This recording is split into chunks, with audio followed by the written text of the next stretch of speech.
1 Coríntios, capítulo 1, diz assim a palavra do Senhor. Paulo, chamado pela vontade de Deus para ser apóstolo de Jesus Cristo, e o irmão Sóstenes, a igreja de Deus que está em Corinto, aos santificados em Cristo Jesus, chamados para ser santos, com todos os que em todo lugar invocam o nome do nosso Senhor Jesus Cristo, Senhor deles e nosso. Graça a vós outros e paz da parte de Deus, nosso Pai, e do Senhor Jesus Cristo. Sempre dou graças a meu Deus a vosso respeito, a propósito da sua graça que vos foi dada em Cristo Jesus, porque em tudo fostes enriquecidos nele, em toda a palavra e em todo conhecimento. Assim como o testemunho de Cristo tem sido confirmado em vós, de maneira que não vos falte nenhum dom, aguardando vós a revelação de nosso Senhor Jesus Cristo, o qual também vos confirmará até o fim, para serdes irrepreensíveis no dia do Senhor Jesus Cristo. Fiel é Deus, pelo qual fostes chamados à comunhão de seu Filho, Jesus Cristo, nosso Senhor. Rogo-vos, irmãos, pelo nome de nosso Senhor Jesus Cristo, que faleis todos a mesma coisa e que não haja entre vós divisões. Antes, sejais inteiramente unidos na mesma disposição mental e no mesmo parecer. Pois, a vosso respeito, meus irmãos, fui informado pelos da casa de Cloe de que há contenda entre vós. Refiro-me ao fato de cada um de vós dizer: eu sou de Paulo, e eu de Apolo, e eu de Cefas, e eu de Cristo. Acaso Cristo está dividido? Foi Paulo crucificado em favor de vós? Ou foste, porventura, batizados em nome de Paulo? Dou graças a Deus, porque a nenhum de vós batizei, exceto Crispo e Gaio, para que ninguém diga que foste batizado em meu nome. Batizei também a casa de Estéfanas. Além destes, não me lembro se batizei algum outro, porque não me enviou Cristo para batizar, mas para pregar o Evangelho, não com sabedoria de palavra, para que não se anule a cruz de Cristo. Até aí a leitura. Vamos orar? Pai Celestial, em nome do Senhor Jesus, te damos graças pela Tua palavra. Te damos graças, Senhor, porque essa palavra, ela é perfeitamente aplicada a nós hoje.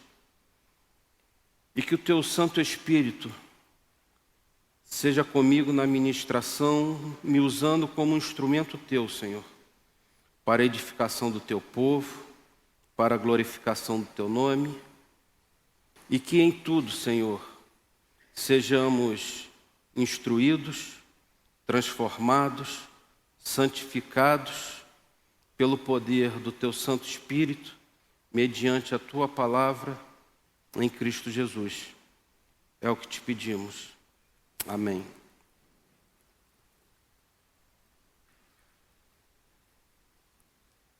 Como eu informei já anteriormente,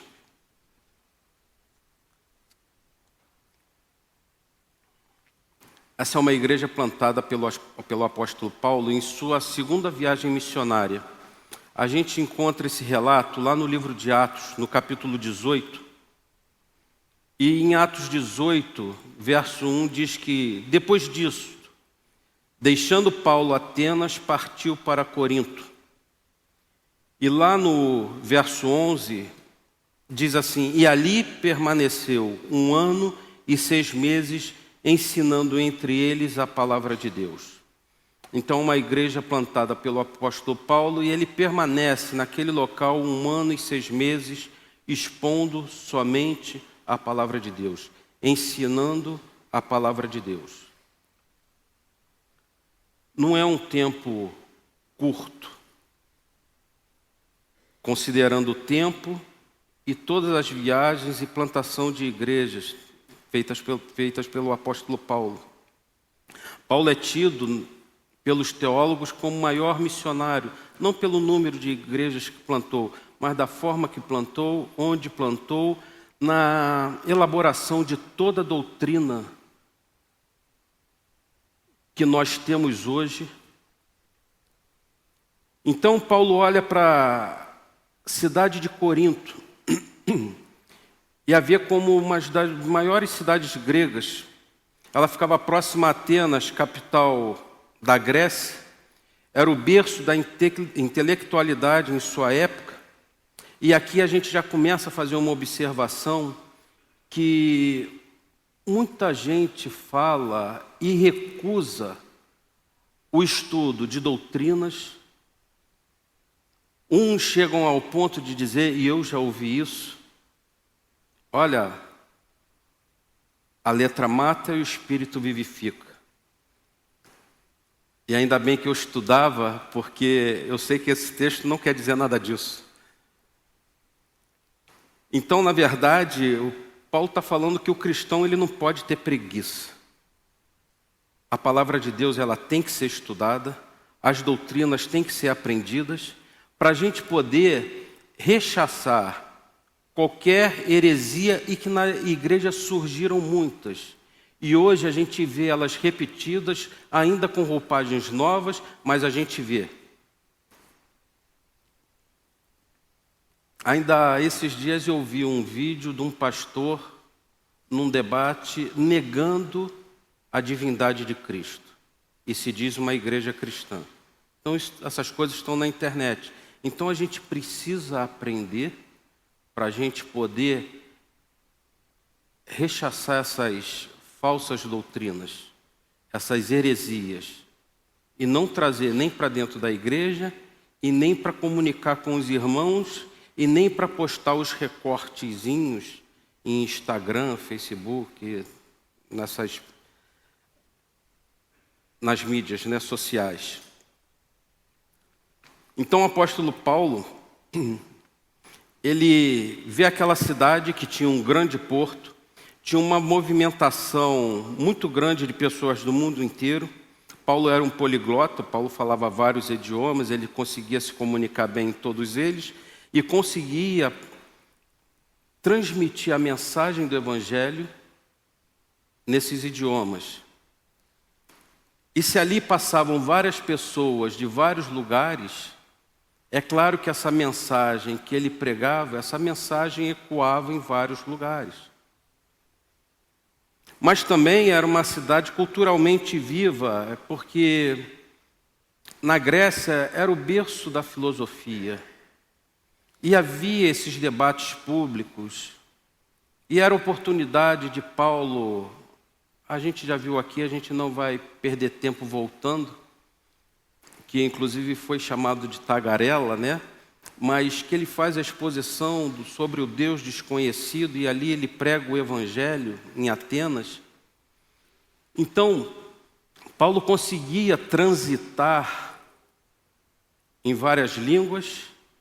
Paulo conhecia doutrinas, filosofias, por ser um homem muito culto.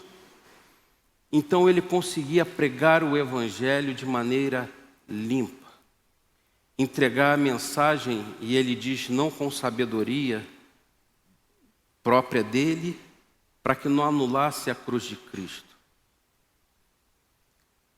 Como nós vimos o texto, ele fala várias vezes do Senhor Jesus Cristo, Senhor Jesus Cristo.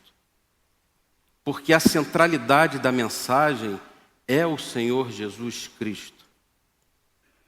Então ali aquela cidade era um solo fértil para a pregação do Evangelho, para a plantação da igreja e para o avanço do reino. Mas tem uma curiosidade nessa carta, lá no capítulo 5, no verso 9, que Paulo diz assim: já em carta vos escrevi que não vos associasseis com os impuros. Ou seja, essa primeira carta talvez não seja a primeira, porque Paulo diz que já havia escrito uma outra carta. Mas pela providência de Deus, Deus resolveu não colocar essa carta no cânon, e essa passou a ser a primeira carta aos Coríntios.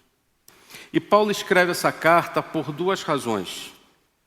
A primeira, ele está lá no verso 11 do capítulo 1, que ele diz: pois, a vosso respeito, meus irmãos, fui informado pelos da casa de Cloe de que há contenda entre vós.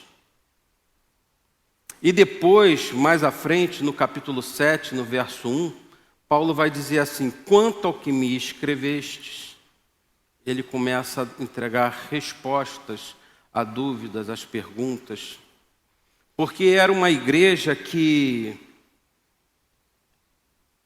tinha alguns problemas. Era uma igreja divisionista, partidária, né? Existia uma questão de imoralidade, de litígio entre os irmãos, de uma sensualidade exacerbada, uma conduta indevida no momento de se tomar a ceia, problemas doutrinários, dúvidas sobre casamento, sobre divórcio, sobre vida sexual do casal, alimentação, alimentos sacrificados, uso de véu, de anjos, ressurreição. E o apóstolo Paulo ainda enfrentava a oposição de alguns da igreja. Inclusive contra o seu apostolado, se alguém lembra, o bispo Walter, no domingo passado, falou alguma coisa a respeito. Ele não se aprofundou, mas isso a gente vai ver no correr da carta, Paulo defendendo o seu apostolado lá no capítulo 4 e no capítulo 9. Então, após essas questões introdutórias, vamos para o nosso texto. E esse texto a gente vai dividi-lo em duas partes. A primeira dos versos de 1 a 9 e a segunda dos versos 10 ao verso 17. Na primeira, nessa saudação e ações de graças, a gente vai ver que Paulo entrega algumas doutrinas. Ele vai descrever para nós o que é a igreja, mas a partir dos versos 10 ao 17, Paulo vai desconstruir aquilo que os homens estavam fazendo com a igreja. Então, no verso 1 diz assim: Paulo, chamado pela vontade de Deus para ser apóstolo de Jesus Cristo, e o irmão Sóstenes. Paulo ele inicia a sua saudação se identificando como autor da carta e fornecendo a sua credencial de apóstolo. Só que ele defende que seu apostolado era em Jesus Cristo e por vontade de Deus. Não era um título que foi gerado por ele ou foi entregue a ele por qualquer outro homem. Ele não se consagrou apóstolo, se ordenou apóstolo. Hoje tem muitos que fazem isso. Inclusive tem uma igreja aqui em Caxias que eu já entrei em contato com o apóstolo e perguntei se ele se considerava apóstolo somente como um enviado ou como Paulo e os 12. Ele me enrolou e não me respondeu. Eu falei: olha, minha pergunta é simples. Eu só quero saber se o senhor se considera um enviado ou como Paulo e os 12. Ele me bloqueou. É uma igreja da moda aí. Depois, quem quiser saber, teve uma razão para isso, que eu não entrar em contato com ele à toa, né? Então, Paulo defende seu apostolado como sendo em Cristo e um chamado feito por Deus. Já naquele tempo surgiam esses falsos apóstolos, que se intitulavam apóstolos. mas eles não eram como Paulo. E ele fala do irmão Sóstenes. Quando Paulo escreve essa carta, ele provavelmente estava lá em Éfeso. E o irmão Sóstenes certamente foi o irmão que serviu de amanuense. Amanuense eram as pessoas que escreviam em papiros e pergaminhos, que não era muito fácil de escrever. E se a gente for até lá o capítulo 16, no verso 21, Paulo vai dizer assim: a saudação escrevo-a eu, Paulo, de próprio punho. Então, provavelmente, ele ditou essa carta e o irmão Sóstenes foi quem escreveu, quem o auxiliou. Mas para quem que Paulo escreve essa carta? Paulo escreve essa carta, está aí no verso 2. Ele escreve à igreja de Deus em Corinto, aos santificados em Cristo Jesus, chamados para ser santos, com todos os que em todo lugar invocam o nome do Senhor Jesus Cristo, Senhor deles e nosso. Igreja de Deus que está em Corinto. Apesar de todos esses problemas que eu falei na introdução da carta, Paulo enxergava aquela igreja como uma igreja de Deus. Uma igreja que era formada por homens que foram santificados em Cristo. Mas ele diz que chamados para ser santos. Mas se eles já foram santificados, por que chamados para ser santos? Essa ideia de igreja, o texto, a palavra usada no original é eclesia, que significa chamados para fora, chamados para fora do mundo para serem usados nos propósitos sagrados de Deus. E esses homens, Paulo começa a esmiuçar o que é a igreja. Esses homens, os separados, os santificados em Cristo Jesus, são homens separados por Deus, separados das coisas do mundo para serem santos. Essa santificação na salvação, no nosso batismo, que a gente não o passar pelas águas, o passar pelas águas é uma cerimônia pública, mas o batismo, na verdade, ele acontece antes. É quando você tem o chamado externo da palavra do Senhor, recebe o chamado interno do Espírito Santo e você se rende totalmente ao senhorio de Cristo. Você se vê como verdadeiramente um pecador, inimigo de Deus, e ali você pede seu perdão a Deus. Então esse ato de regeneração e justificação são parte dessa separação.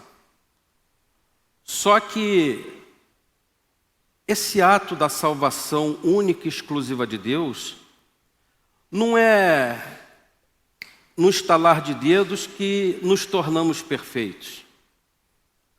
Nós somos chamados, somos separados para viver uma vida santa, para viver um processo de santificação, até que o Senhor Jesus volte ou até que Ele nos chame.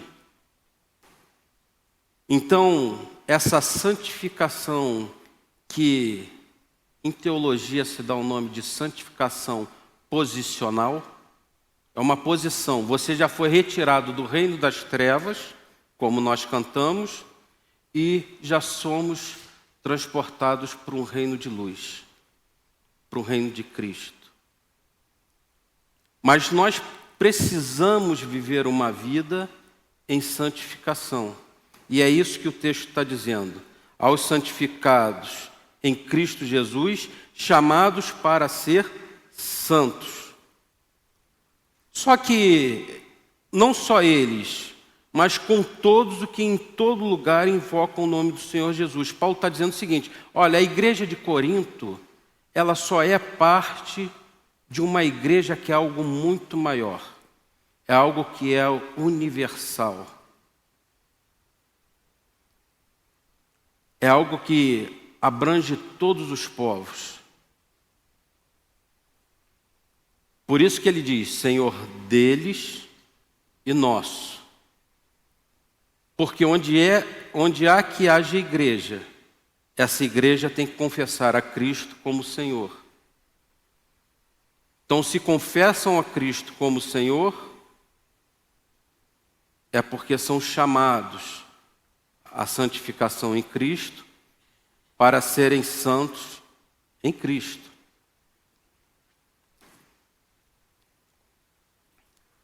Lá em Efésios, se você quiser virar umas páginas aí da sua Bíblia, Efésios, no capítulo 1, nos versos 3 e 4, diz assim: Bendito Deus e Pai de nosso Senhor Jesus Cristo, que nos tem abençoado com toda sorte de bênção espiritual nas regiões celestiais em Cristo, assim como nos escolheu nele, em Cristo, antes da fundação do mundo, para sermos santos e irrepreensíveis perante ele em amor. Então ele já nos escolheu para sermos santos e irrepreensíveis desde antes da fundação do mundo. Ele nos escolheu não para que nós vivêssemos da maneira que nós quiséssemos, só porque nós somos salvos pela graça. Mas se de fato houve conversão, haverá santificação. Porque ele diz no capítulo 2, logo aí no verso 1 e 2 de Efésios, ele diz: Ele vos deu vida, estando vós mortos nos vossos delitos e pecados, nos quais andaste outrora, segundo o curso deste mundo, segundo o príncipe da potestade do ar, do espírito que agora atua nos filhos da desobediência. Então nós éramos mortos em nossos delitos e pecados, e Ele nos dá vida.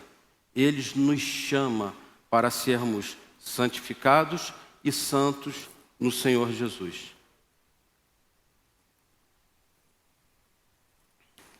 Aqui Paulo está mostrando que homem nenhum teria a condição de se salvar. Precisa ter esse chamado.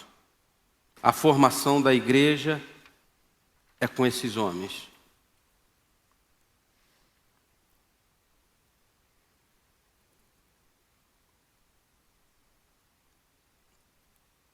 O apóstolo Paulo, ele segue com essas pessoas chamadas por Deus, e ele mostra que, nos versos que seguem, 3 e 4, que não há mérito nenhum em nós. Ele vai dizer que graça a vós outros e pais da parte de Deus,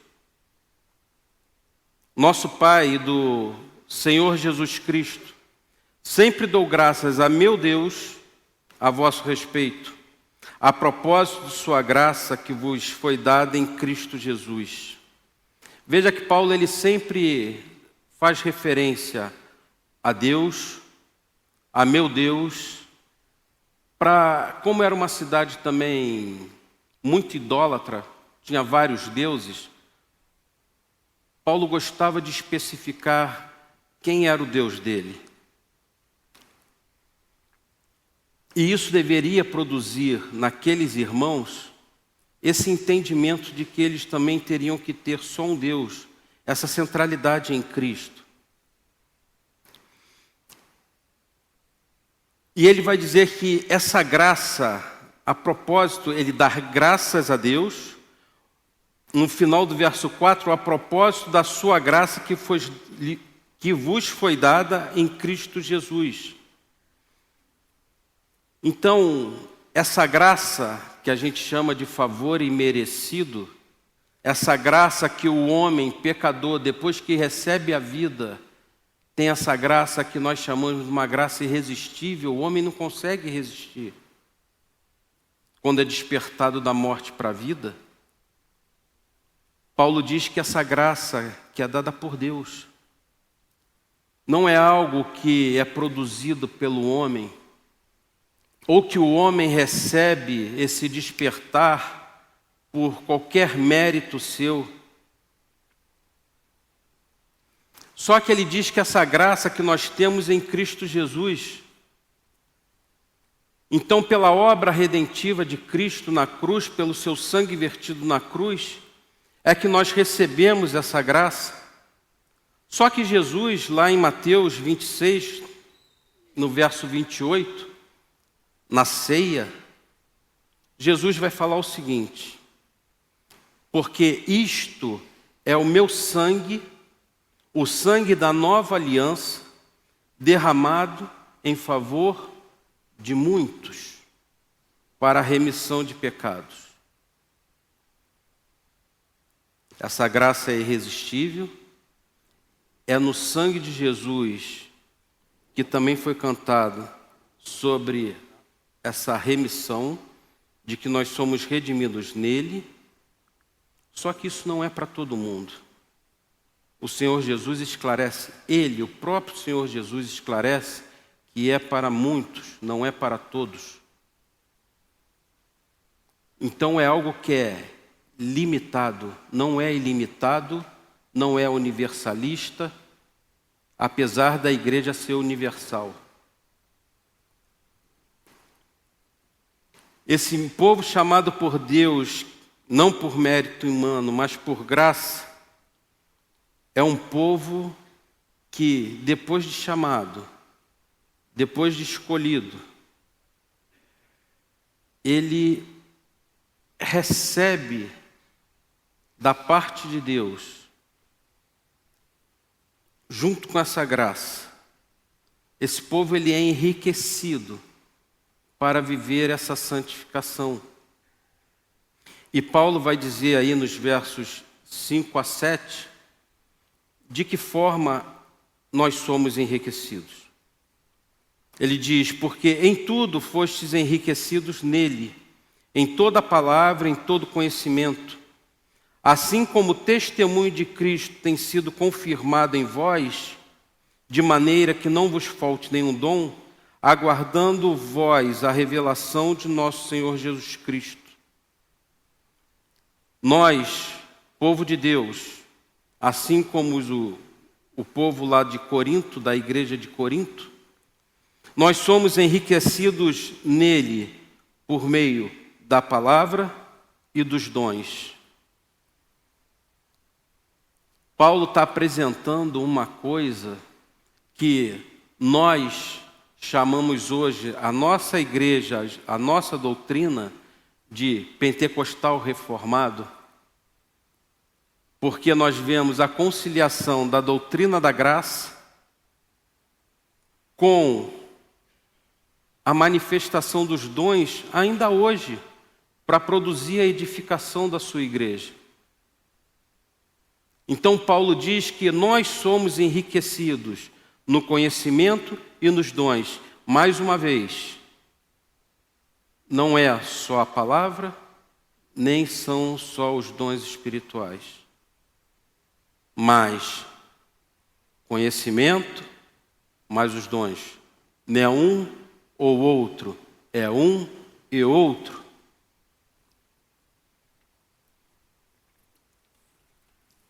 A questão dos dons a gente vai ver mais à frente, no capítulo 12. E só que essa instrumentalização que nos é dada, isso é confirmado de alguma forma. Tanto na nossa santificação, como na edificação da igreja, como no conhecimento, no crescimento, no conhecimento do nosso Senhor Jesus. Mas isso em nós é o testemunho de que Cristo está conosco. É isso que ele fala no verso 6 e 7. Mas isso tem que ser a expressão do nosso testemunho público também, dentro da igreja e fora da igreja. Porque se a gente não compreender isso, a gente não consegue nem viver igreja e nem dar o testemunho de Cristo. Mas Paulo, ele nos dá um conforto, agora no final, nos versos 8 e 9, porque ele vai dizer o seguinte: o qual também vos confirmará até o fim. O qual que ele está falando é Deus, que ele iniciou lá no verso 4. Ele está falando de Deus, do que Deus está fazendo, de como Deus vem preparando a sua igreja, como Deus monta a sua igreja. Ele está falando: o qual também vos confirmará até o fim, para seres irrepreensíveis no dia do Senhor. Foi o que ele disse para nós lá em Efésios. A palavra, ela não se contradiz. Nós somos chamados para sermos santos e irrepreensíveis perante a Ele.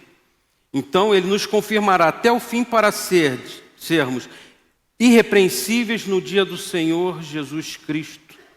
E Ele vai dizer que esse Deus, o qual nos chamou, pelo qual foste chamados à comunhão do seu Filho Jesus Cristo, esse Deus, Ele é fiel. Ele é fiel. Então basta nós sermos igreja. Basta nós sermos igreja. Basta nós observarmos toda a instrumentalização e dons que Deus tem nos dado, buscar conhecimento, crescer na graça e no conhecimento do nosso Senhor Jesus Cristo, que é o que nos orienta o apóstolo Pedro. E Deus é fiel para nos sustentar até o fim. Mais uma doutrina da perseverança dos santos, mais uma doutrina da graça.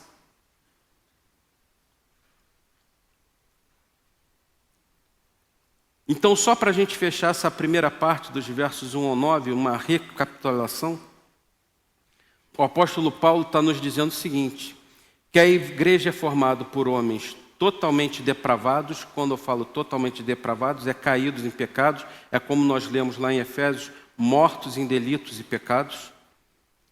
Toda a área do ser humano foi afetada pelo pecado, que pela graça irresistível somos chamados, somos salvos, justificados em Cristo, sem qualquer mérito. Essa eleição de Deus é incondicional, não é uma eleição condicional, não é nada meritório, não é por nada que nós façamos ou deixamos de fazer. É incondicional, é por graça em Cristo.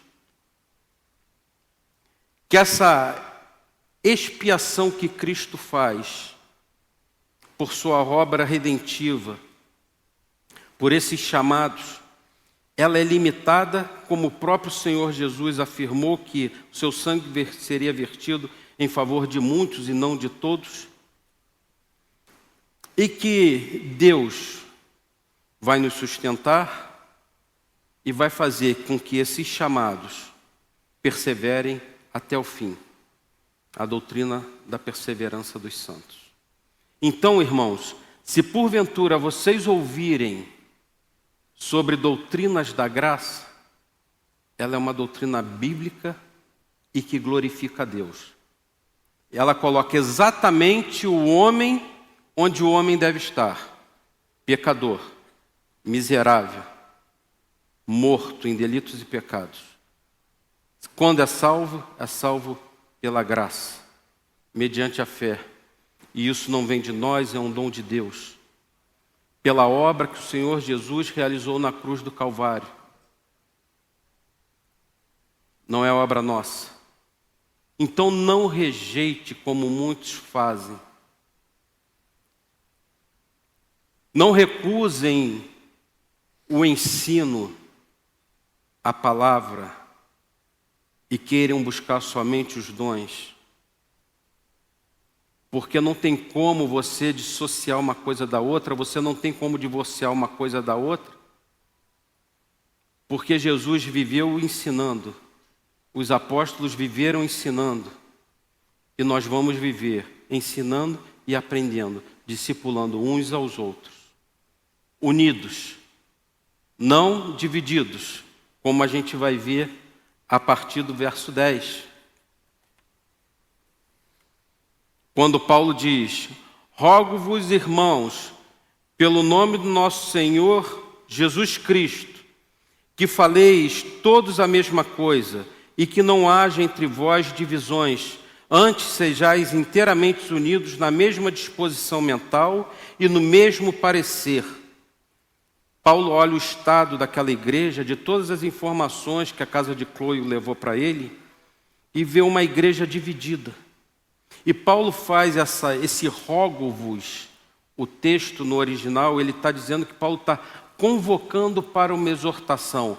Paulo não está utilizando da sua autoridade apostólica para determinar, mas ele está ensinando, ele está exortando os irmãos mediante ensino. E Paulo começa a trazer chamar esse povo na exortação, mas ele faz chamando o povo a uma reflexão. E ele começa pedindo que a igreja tivesse 3 coisas, que estão aí no verso 10.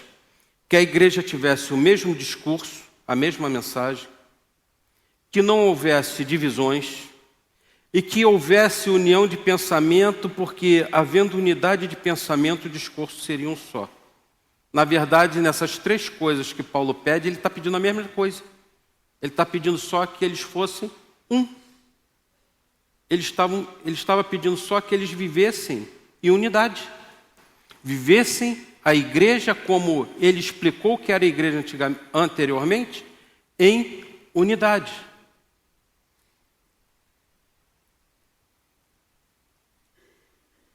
A unidade, ela vai evitar contendas, divisões.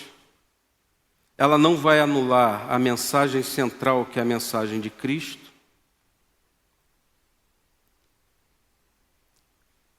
Ela não vai matar a igreja. Divisões mata a igreja. Irmãos, divisão mata a igreja.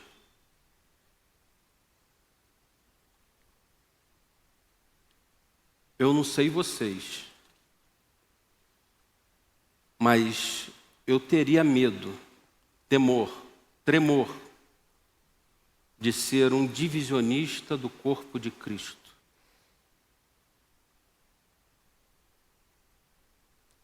Não é contra o seu irmão que está aí do seu lado. É contra o corpo de Cristo.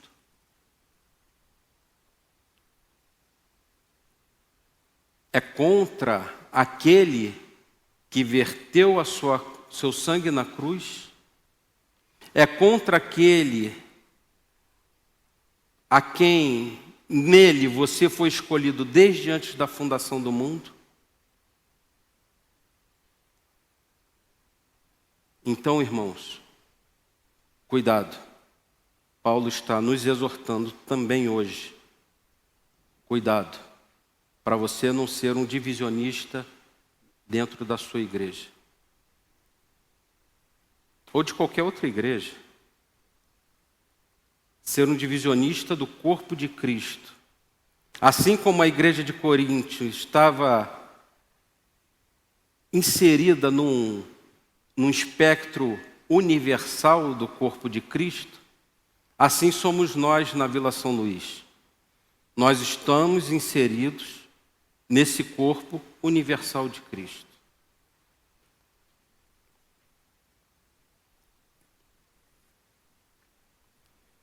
No verso 11 ele continua: pois a vosso respeito, meus irmãos, fui informado pelos da casa de Cloe que há contendas entre vós.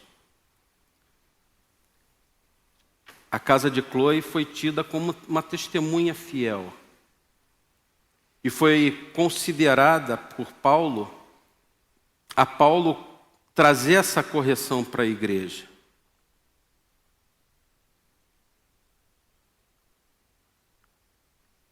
E ele vai dizer: refiram-me ao fato, a partir do verso 12, de cada um de vós dizer: eu sou de Paulo, e eu de Apolo, e eu de Cefas, e eu de Cristo. É como se hoje uns falassem assim, não, eu sou do Bispo Weber, eu sou do João, eu sou do Luiz Cláudio, eu sou do Pastor John, eu sou de qualquer um outro. Irmão, nós não somos nem de um, nem de outro. Nós somos salvos por Cristo. Nós temos que viver unidos em Cristo. Mas existia lá um grupo que dizia ser de Cristo. Olha, eu não sou de Paulo, eu não sou de Apolo, eu não sou de Cefas, eu sou de Cristo. Só que às vezes, o dizer que é de Cristo e não viver como sendo de Cristo, você fazer parte da mesma divisão, isso aponta para um problema. Porque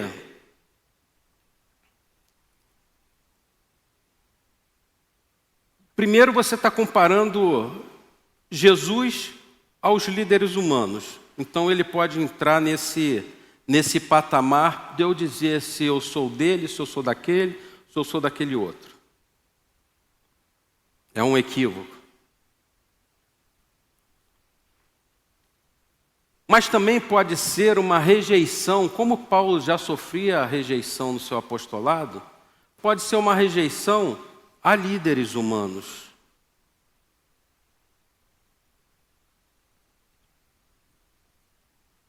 Mas também pode ser um elitismo espiritual que Paulo vai corrigir mais lá na frente. No capítulo 12, 13 e 14. De você achar que ser de Cristo, você é mais espiritual. Eu sou diferente do meu outro irmão porque eu tenho um certo tipo de dom. Então eu sou de Cristo, não sou de nenhum homem nenhum.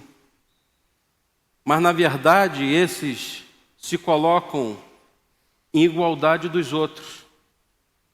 Porque demonstram conhecimento, demonstram prepotência, arrogância, vaidade. Nós vimos hoje que vaidade, tudo é vaidade, não chega a lugar nenhum.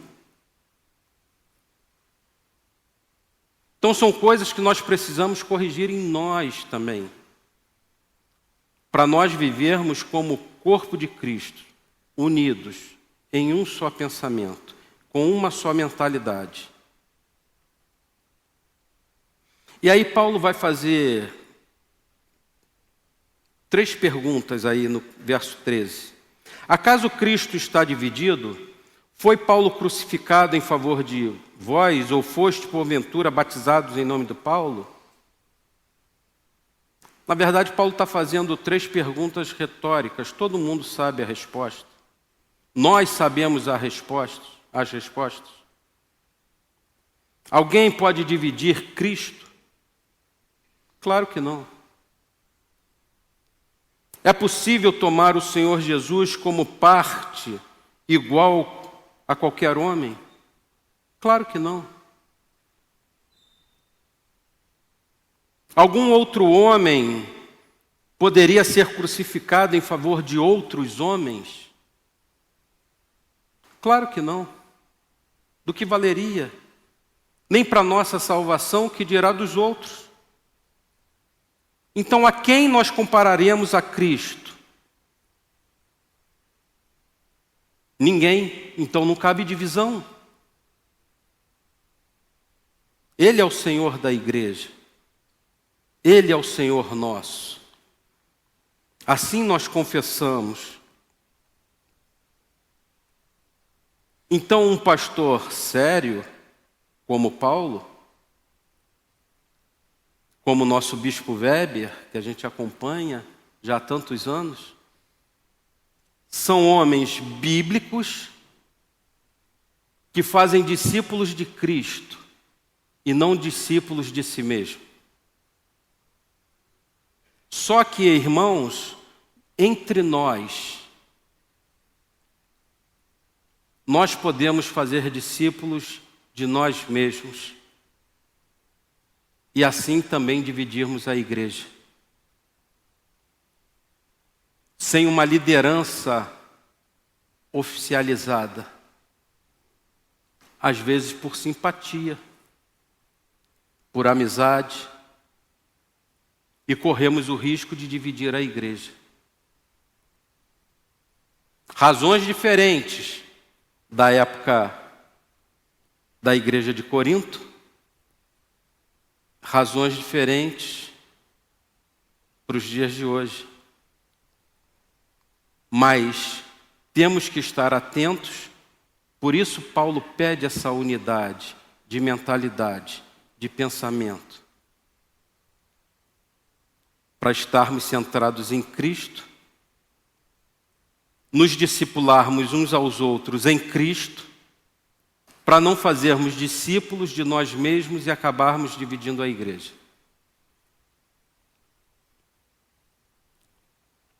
E Paulo, no verso 14, a partir do verso 14, ele vai dizer: dou graças a Deus, porque nenhum de vós batizei, exceto Crispo e Gaio, para que ninguém diga que fostes batizados em meu nome. Batizei também a casa de Estéfanas. Além destes, não me lembro se batizei algum outro. A coisa é tão séria que Paulo agradece a Deus de não ter batizado muitos, para que ninguém dissesse assim, como às vezes a gente escuta, e eu já escutei, eu fui batizado por fulano. Não, irmãos, nós somos batizados em nome do Pai, do Filho e do Espírito Santo, nós não somos batizados por homem nenhum. Aquele pastor que entra com você nas águas do batismo, ele está realizando uma cerimônia pública. E esse batismo é realizado em nome do Pai, do Filho e do Espírito Santo.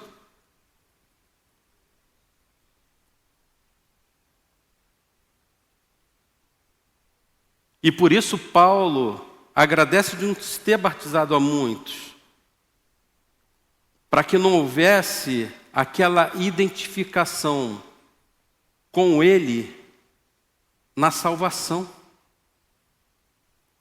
Porque a salvação é somente em Cristo.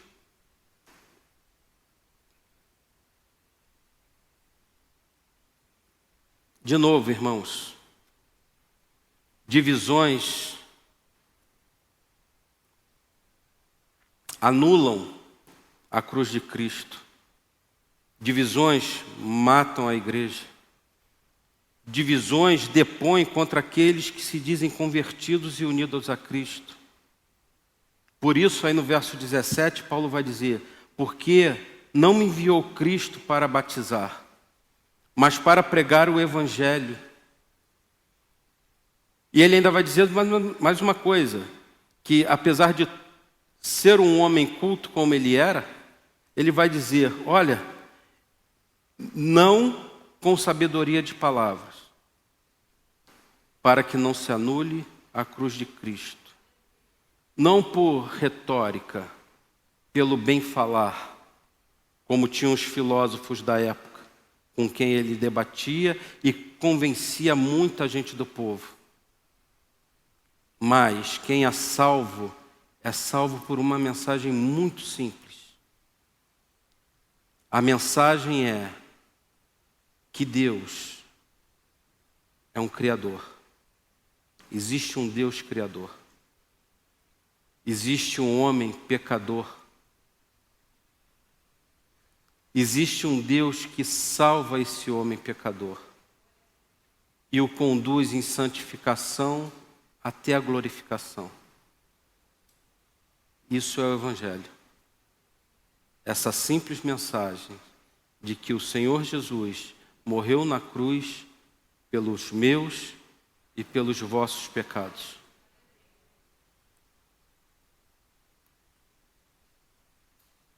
Então não tem por que ninguém estar no corpo de Cristo, na igreja, e achar que é mais do que o outro irmão. Porque todos são admitidos ao corpo de Cristo da mesma forma.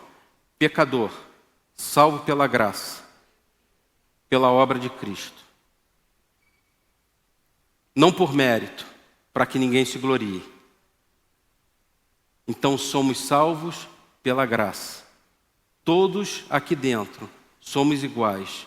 Quando entramos, somos admitidos no corpo de Cristo. Não interessa o seu nível de escolaridade, não interessa o seu nível financeiro, não interessa nada. O que interessa é que você é meu irmão em Cristo, salvo pela obra de Cristo, e que você era um pecador igual a mim.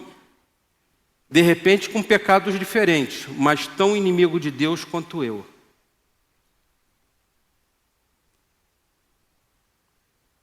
A unidade é algo tão sério para o corpo de Cristo que Jesus ora. Lá em João, no capítulo 17, se você quiser abrir a sua Bíblia, na oração sacerdotal, João 17, a partir do verso 16, o Senhor Jesus vai orar ao Pai da seguinte forma: eles não são do mundo, Ele já nos tirou do mundo, como também eu não sou. Santifica-os na verdade, a tua palavra é a verdade. Assim como tu me enviaste ao mundo, também eu os enviei ao mundo. E a favor deles eu me santifico a mim mesmo, para que eles também sejam santificados na verdade. Não rogo somente por estes, mas também por aqueles que vierem a crer em mim, por intermédio da sua palavra. Lá na Vila São Luís, em Duque de Caxias, eu oro por aqueles lá também, Pai, a fim de que todos sejam um. E como és tu, ó Pai, em mim, e eu em ti, também sejam eles em nós, com um propósito. Veja bem o propósito. Para que o mundo creia que tu me enviaste. É pela mensagem da cruz.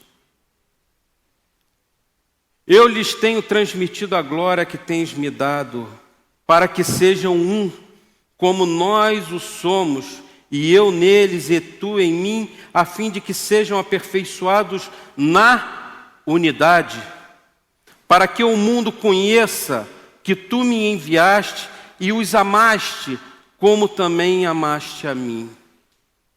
É a oração do Senhor Jesus por nós, aqui na Vila São Luís. Então, o que eu aprendo com esse texto? Que a igreja ela é formada por grupos de pessoas diferentes, com pecados diferentes, incapazes de se voltar para Deus por vontade própria. Aprendo que essas pessoas são admitidas ao corpo de Cristo da mesma forma, sem qualquer mérito. O mérito é do Senhor que morreu na cruz. Morreu por aqueles muitos que ele cita lá na ceia. Que, por graça, Deus nos concede conhecimento e dons para caminharmos em santificação ainda neste mundo. E isso tem que começar a se refletir, primeiramente, em nós, na nossa vida, em comunidade. Que nós somos chamados a vivermos em unidade, expressada no amor. Como também o Senhor Jesus diz lá em João 13, 34 e 35, novo mandamento vos dou, que vos ameis uns aos outros, assim como eu vos amei. Que também vos ameis uns aos outros. Nisto conhecerão que todos sois meus discípulos, se tiverdes amor uns pelos outros, uns aos outros. E eu aprendo, e o que me conforta é que Deus cumprirá toda a sua obra iniciada em nós, nos fazendo perseverar até o fim. Glória a Deus. Não é por mim, não é por vocês, não é pela nossa força, pela nossa vontade, mas é Ele em nós. Ele em nós. Mas se porventura você ainda mantém seu coração endurecido em relação às coisas de Deus, apesar de achar que conhece a Deus, ou que a própria igreja é algo diferente para você daquilo que você imagina, não veja o crente como uma pessoa perfeita, não é. A gente vê uma carta onde Paulo está corrigindo crentes, esses santos separados por Deus.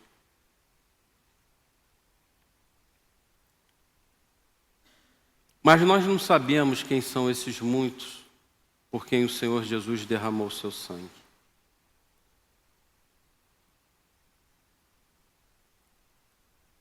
Esses muitos pode estar lá escondido o seu nome, que não conhece o Senhor Jesus como Senhor, que não conhece a Deus como esse Deus misericordioso, cheio de graça, que chama para si pecadores, como todos nós,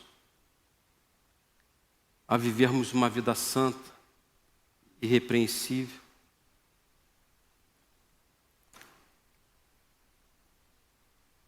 E Ele te chama para te sustentar. Não é algo que vai depender de você. Ele vai te sustentar, assim como Ele sustenta a sua igreja há 2000 anos. Na verdade, Ele sustenta todos aqueles que viveram por fé desde o início da criação, desde a promessa lá em Gênesis 3,15, do descendente da mulher.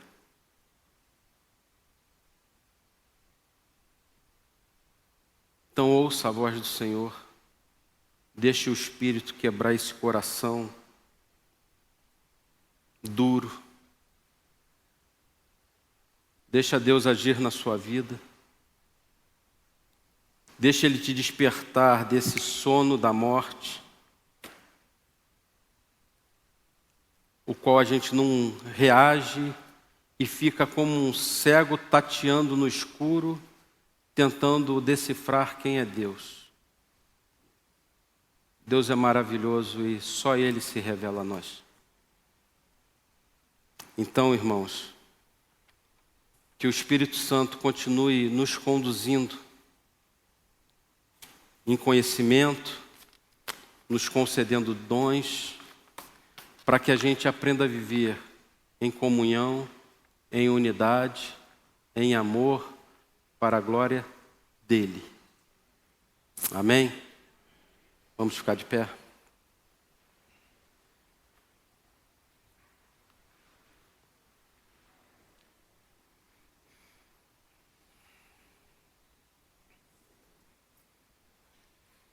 Senhor Deus e Pai, queremos mais uma vez te dar graças, porque sabemos que a tua salvação é mediante a graça que nos foi concedida, não por méritos nossos, mas, Senhor, apesar de salvos, como já nos confessamos, continuamos dependentes de Ti. Estamos tão distantes de uma perfeição, mas o nosso desejo, Senhor, é ser cada dia mais parecidos com o Senhor Jesus. O nosso desejo, Senhor, é viver cada dia mais como uma igreja de Cristo, servindo em unidade aos teus santos propósitos, para que teu corpo continue sendo edificado, para que teu reino continue avançando neste mundo, para que teu nome continue sendo glorificado, Senhor, em nosso meio e neste mundo tenebroso, como diz o apóstolo Paulo. Então, se conosco, Senhor, nos abençoe, apare as arestas dos nossos corações, dos nossos sentimentos, dos nossos entendimentos. Faça-nos um, Senhor, em amor contigo, com o Senhor Jesus, uns com os outros, para que tenhamos essa expressão de igreja, desses que são chamados para fora deste mundo, Senhor,